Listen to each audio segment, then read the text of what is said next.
ऐसे बहुत कम लोग हैं जो किसी भी परिस्थिति में वैसे ही रहेंगे जैसे वो हैं। राम का जीवन एक डिजास्टर है, दुर्घटनाओं का एक निरंतर सिलसिला। इनमें से सिर्फ एक दुर्घटना किसी के जीवन में हो जाए तो वो दिमागी संतुलन खो बैठेगी। So here we are.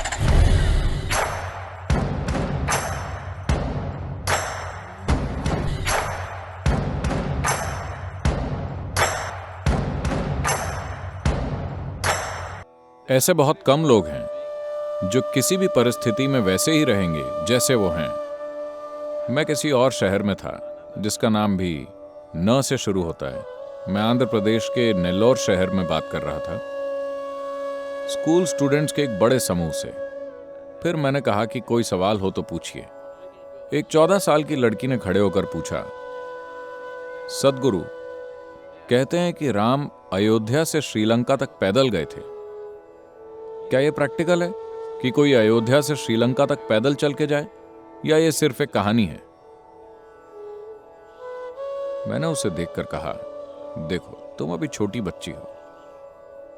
कुछ सालों बाद तुम एक पति खोज लोगी। जब तुम्हें पति मिलेगा तो क्या तुम ऐसा पति चाहोगी जो मान लो कि तुम कहीं खो गई, वो अंतिम छोर तक तुम्हें ढूंढने जाएगा, या ऐसा जो ये सोचे कि ये प्रैक्टिकल नहीं है और अपने पड़ोस में ही कोई प्रैक्टिकल सॉल्यूशन ढूंढ ले? तुम्हें कैसा पति चाहिए? एक छोटी सी बच्ची भी जानती है कि उसे कैसा पति चाहिए। Now, मैं ये प्रश्न इसीलिए बीच में ला रहा हूं क्योंकि मैं चाहता हूं कि आप ये बात ध्यान से सुने, वरना भक्तगण आदि बात सुनकर उबलने लगेंगे। राम का जीवन एक डिजास्टर है, दुर्घटनाओं का एक निरंतर सिलसिला। उनका जन्म एक राजकुमार के रूप में हुआ, भावी राजा के रूप में राज्याभिषेक हुआ। हाल ही में उनकी शादी अपनी युवा पत्नी से हुई, लेकिन कुछ राजनीतिक कारणों से वो जंगल पहुंच जाते हैं। living in the jungle, जंगल में रहना, शायद आपके कुछ टीवी सीरियल इसे बड़े रोमांटिक जीवन जैसा दिखाते हो। okay? जंगल में रहना कोई रोमांटिक अनुभव नहीं है, मेरा यकीन कीजिए। मैं खुद अकेले कई हफ्तों तक जंगल में अकेला रहा हूं, जंगल में जो मिला उसी से पेट भरकर। 3-4 हफ्तों बाद जब मैं वापस शहर पहुंचा तो लोग मुझे पहचान नहीं पाए। ऐसा होता है जंगल का जीवन। तो एक युवा पत्नी, वो आदिवासी महिला नहीं है, एक राजकुमारी है।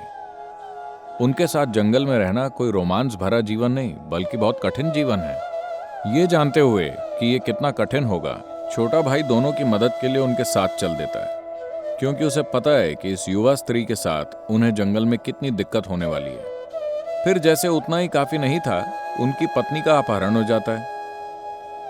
Sri Lanka. और चूंकि वो अपनी पत्नी से बहुत प्यार करते हैं, वो उदासी की हालत में ही पैदल पूरा सफर तय करते हैं। सफर आसान नहीं था और उन्हें यह भी नहीं पता कि उनकी पत्नी जिंदा है या मर चुकी है या किस दशा में है। वो पैदल पूरा सफर तय करते हैं, तमिल लोगों की एक फौज तैयार करते हैं, समुद्र पार करते हैं, एक सुंदर शहर को जला देते हैं, बहुत सारे लोगों को मार डालते हैं, अपनी पत्नी को वापस लेकर घर लौटते हैं। अब उनकी पत्नी गर्भवती है। सोनोग्राम तो होता नहीं था, तो वो ये नहीं जानते कि लड़का है या लड़की या लड़के या लड़कियां या क्या है। एक राजा के लिए बहुत जरूरी है। एक राजा के लिए बेटे का होना बहुत जरूरी होता था, क्योंकि उन्हें एक उत्तराधिकारी की जरूरत होती थी। मगर एक बार फिर राजनीतिक कारणों से वो अपनी गर्भवती पत्नी को जंगल भेज देते हैं। वो वहां जाकर 2 बेटों को जन्म देती है। राम को यह पता नहीं चलता। फिर वो अपने ही बेटों के साथ युद्ध लड़ते हैं। किसी के भी जीवन में सबसे बड़ी दुर्घटना ये हो सकती है कि जाने या अनजाने में वो अपने ही बच्चों की जान ले ले। यह आपके साथ होने वाली सबसे बुरी घटना होगी। उनके साथ लगभग ऐसा हो ही गया था। उन्होंने अपने बच्चों को लगभग मार ही डाला था। किसी तरह भाग्य से या परिस्थिति के कारण वो उन्हें मार नहीं पाए। उन्होंने उनको मारने की पूरी कोशिश की थी, बिना जाने कि वो दोनों कौन हैं। उसके बाद सीता कभी भी दोबारा उन्हें देखे बिना प्राण त्याग देती है, क्या आप इसे सफल जीवन कहेंगे? नहीं, लेकिन हम उनकी पूजा करते हैं। आप ऐसे असफल इंसान की पूजा क्यों करते हैं? क्योंकि चाहे जो भी दुर्घटना हुई हो, उस इंसान ने कभी गुस्सा नहीं किया, कभी नफरत नहीं की, उन्होंने कभी अपना संयम नहीं खोया, उन्होंने अपना संतुलन 100% बनाए रखा, उन्होंने अपने जीवन के सिद्धांतों और मूल्यों का त्याग कभी नहीं किया। उनके जीवन में मुसीबतें बराबर आती रहीं, लेकिन वो हमेशा स्थिर और परिस्थितियों से अछूते बने रहे। इन्हीं गुणों के आगे हम सिर झुकाते हैं। हम उनके आगे इसलिए सिर नहीं झुकाते क्योंकि वो बहुत सफल थे। वो पूरी तरह से असफल रहे, लेकिन वो अपने भीतर, आप चाहे कुछ भी कर लें, आप उनकी भीतरी प्रकृति को बदल नहीं सकते। उनके जीवन में जो हुआ, उसमें से अगर कोई एक भी घटना किसी के जीवन में हो जाए तो अधिकतर लोग टूट जाएंगे, है कि नहीं? इनमें से सिर्फ एक दुर्घटना किसी के जीवन में हो जाए तो वो दिमागी संतुलन खो बैठेंगे। दुर्घटना के बाद दुर्घटना, लेकिन पूरा संतुलन।